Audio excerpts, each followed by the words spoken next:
চুপচাপ কাজ করো, তোমার সাফল্যই কথা বলবে। বাঁচতে হলে কারো করুণা হয়ে নয়, নিজের সংগ্রামের গর্ব হয়ে বাঁচো। কারণ একদিন তোমার সাফল্যই হবে তোমার জবাব। যারা তোমাকে ছোট ভাবতো তারাই দূর থেকে দেখবে, কারণ তুমি থামোনি, তুমি শুধু এগিয়ে গেছো। আসসালামু আলাইকুম, আশা করছি তোমরা সবাই ভালো আছো।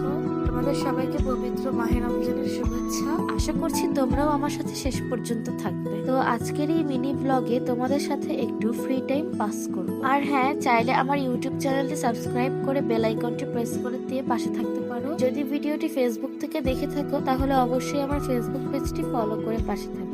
তো এই তো তোমাদের সাথে কথা বলতে বলতে আমার ডিম রান্নার আলুগুলো প্রায় কষানো হয়ে গেছে, এখন একটু নাড়াচাড়া করে দিচ্ছি। যাই হোক, ওদিকে তরকারি হতে থাকুক, তোমাদের সাথে আমি একটু গল্প করে নিই। জীবনে এমন ভাবে বেঁচে থাকতে হবে যেন যারা তোমাকে অবহেলা করেছে তুমি তাদের জন্য অভিশাপ নাও, তাদের বিস্ময় হবে। তোমার মূল্য তোমার নিজেকেই প্রমাণ করতে হবে। পড়ে যাবে তবু হার মানবে না, কারণ তোমার সাফল্যই একদিন তোমার জবাব হবে। বাই দ্য ওয়ে, আমি সামিয়া সরকার আবার হাজির হব তোমাদের সামনে নতুন মজার রেসিপি নিয়ে। আর ততদিন পর্যন্ত ভালো থেকো আর শাইন করো, কারণ দুনিয়া তোমার আলোর অপেক্ষায় আছে। যদি ভালো লেগে থাকে লাইক, কমেন্ট আর শেয়ার করতে ভুলবে না।